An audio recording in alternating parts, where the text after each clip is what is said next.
ভাইরে ভাই, ব্যাচেলারদের জীবন কত কষ্টের। যারা ব্যাচেলার আছে, যারা বউ ছাড়া ঢাকা শহর থাকে, একমাত্র তারাই বোঝে যে বউ ছাড়া থাকা কত কষ্ট। এবং অনেকেই আছে বউ থাকতেও ব্যাচেলার। হ্যাঁ, কি করবে বেচারারা? এই দেখেন, রাইস কুকারে ভাত বসাইছে আর তরকারির পাতিল পুরাই খালি। তরকারি মনে হয় রান্ধে নাই, আজকে মনে হয় তারা আলু ভর্তা দিয়ে ভাত খাইব। আর এটা হলো ব্যাচেলারদের ফ্রিজ। একটু করলা ভাজি আছে, মনে হয় দুপুরে খাইছিল।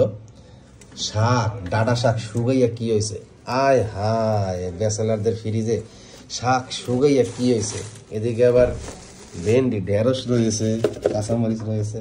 আরে যারা ব্যাচেলার আছো ভাই, তাড়াতাড়ি বিয়ে করে বউ নিয়ে এসো বাড়িতে, খবর দেয়।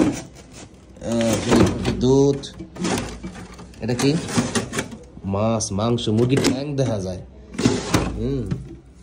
খাওয়া দাওয়া ভালো, মুরগির ঠ্যাং।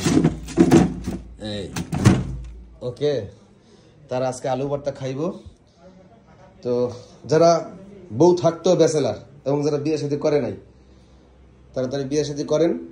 আপনার মেইন সমস্যা হলো দুইটা জিনিস, একটা হলো থাকা, ভালো খাওয়া, রান্না বান্নার কাজ, থাকা, ভালো খাওয়া যদি ভালো হয়, আপনার শরীর, দেহ, মন সবকিছু ভালো থাকবে, কাজ করে মজা পাবেন, শান্তি পাবেন।